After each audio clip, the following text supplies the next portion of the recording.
Salut à vous tous. Aujourd'hui, parlons de l'homme qui est considéré comme le plus titré du football haïtien. Qui est cet homme? Antoine Tassi. Antoine Tassi a vu le jour à Port-au-Prince le 26 mars 1924. Il a été à Saint-Louis-de-Gonzague pour ses études classiques. Il faisait partie du Victory Sportif Club. En 1948, pour plus d'un, il a fait ses débuts en équipe nationale et il avait disputé 2 éliminatoires, 1954 et 1958. Par la suite, Antoine Tassi allait en 1957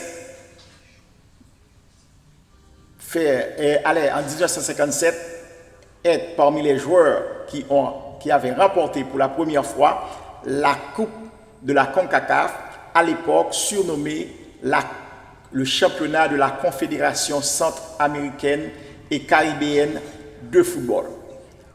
Après, en 1959, Tassi allait participer aux Jeux panaméricains. On dit qu'il avait joué 15 matchs pour la sélection haïtienne de football et marqué 6 buts, sans compter les Jeux panaméricains de 1959. À l'époque, Tassi était un joueur brillant. On dit qu'il était gaucher.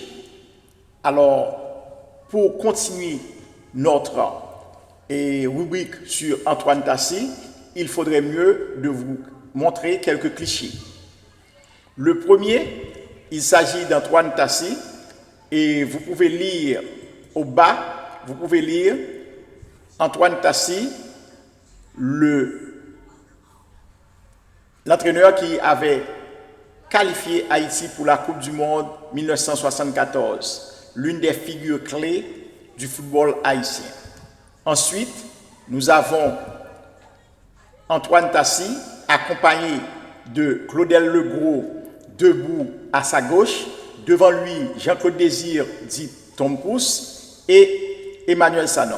Claudel Legros était l'un des assistants d'Antoine Tassi lors de la Coupe du Monde à Munich 1974 en Allemagne de l'Ouest, parce qu'à l'époque, on comptait de 2, Allemagne de l'Est et l'Allemagne de l'Ouest. Ensuite, nous allons voir Antoine Tassi en train de donner les instructions aux sélectionnés de l'équipe haïtienne.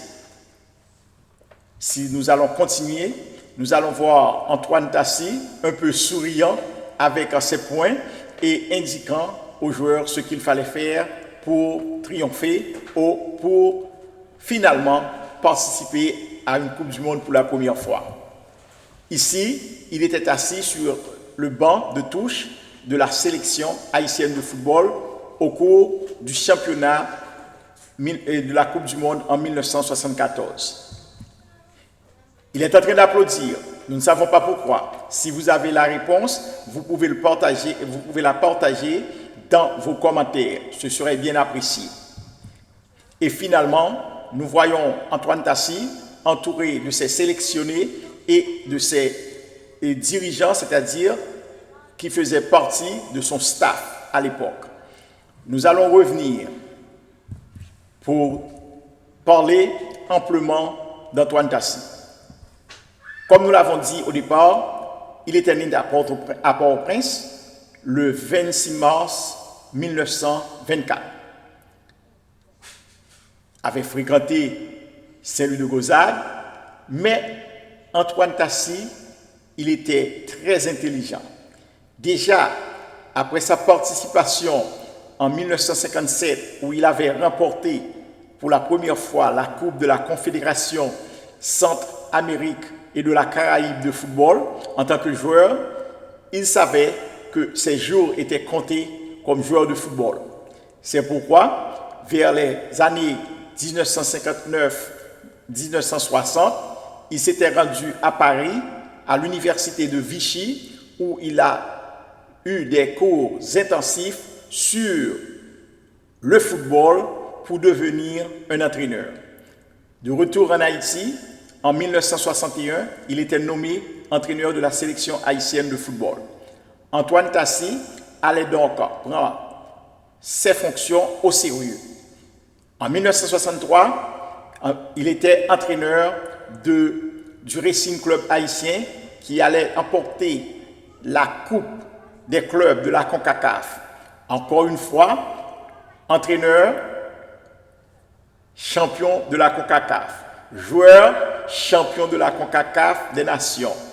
Mais il ne faut pas oublier qu'en 1962, Antoine Tassi était l'entraîneur de la sélection jamaïcaine de football. Pour continuer avec sa carrière, Antoine Tassi avait connu des moments non pas trop favorables. Mais à partir de 1969, on voyait déjà les aspirations nettes d'Antoine Tassi, qui de peu a raté la Coupe du Monde au Mexique en 1970, après avoir reçu une défaite par le Salvador dans un match décisif. En 1973, c'était le moment. Haïti allait organiser l'hexagonale finale de la CONCACAF. Et finalement, Haïti s'était couronné l'équipe championne de ce championnat et du même coup obtenu sa qualification pour la Coupe du Monde de Munich 1974 en Allemagne de l'Ouest. Disons en passant, il y avait l'Allemagne de l'Est et l'Allemagne de l'Ouest à l'époque. À présent, nous avons l'Allemagne tout court. Après cela, Antoine Tassi était encore vivant. Et en 1972, il y avait la Coupe de l'Indépendance au Brésil. Il y avait plusieurs équipes, mais la sélection de la CONCACAF était dirigée par Antoine Tassi, accompagné de l'Hondurien Carlos Padilla. À l'époque, Haïti représentait l'un des ténors de la zone CONCACAF.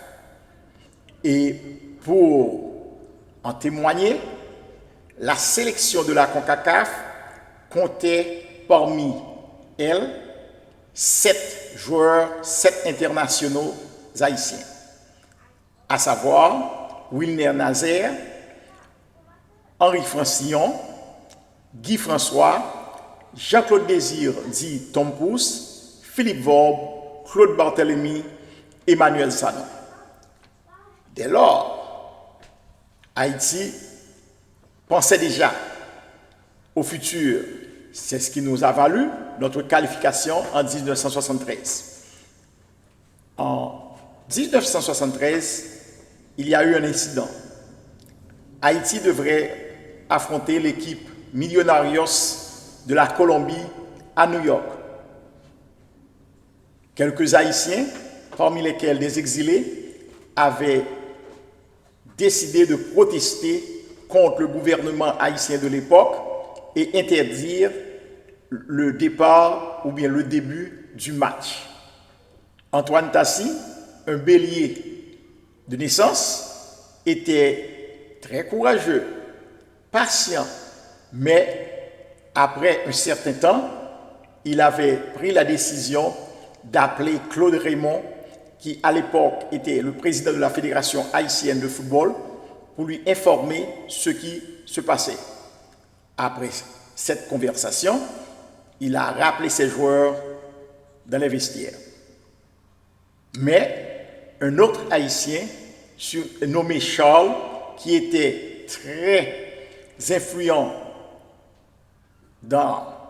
à l'époque, aux Nations Unies, avait rappelé au président de la Fédération haïtienne de football, Claude Raymond, à l'époque, et après une longue conversation, on avait demandé à Tassi s'il était encore possible de faire jouer le match.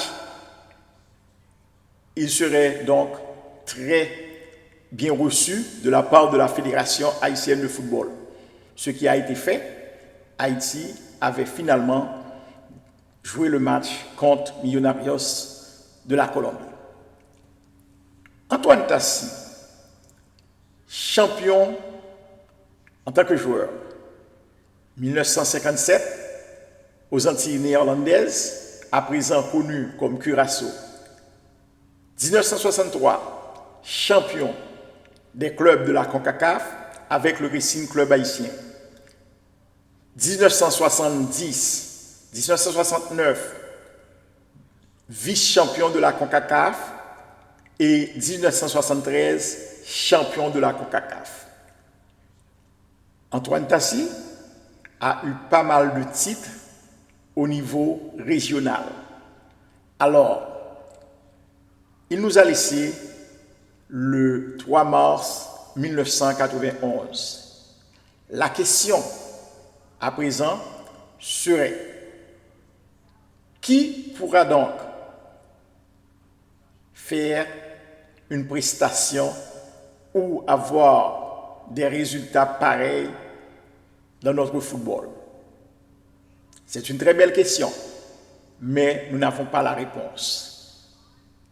Il est vrai qu'Haïti, à présent, est qualifié pour la seconde fois pour une Coupe du Monde.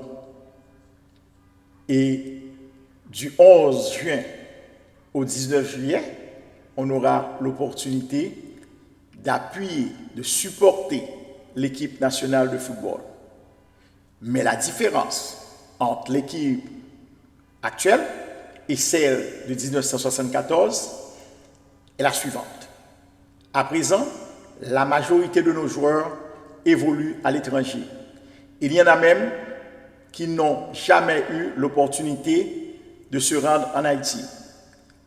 Mais en 1974, tous les joueurs haïtiens, à l'exception de Wilner Nazaire, évoluaient en Haïti. Alors, que peut-on attendre de ces sélections nationales? Différentes circonstances, différents moments, différents temps, différents résultats. Je suis sûr et convaincu qu'Haïti fera bonne figure. Alors, bonne chance à la sélection nationale haïtienne, mais on aura l'opportunité de présenter les sélectionnés actuels et les joueurs de la sélection nationale haïtienne de 1974 très prochainement. C'était le docteur Charles-Jocelyn Villefort. À la prochaine pour d'autres rubriques, mais n'oubliez pas, vos commentaires seront bienvenus. Nous vous attendons impatiemment jusqu'à la prochaine date. Merci.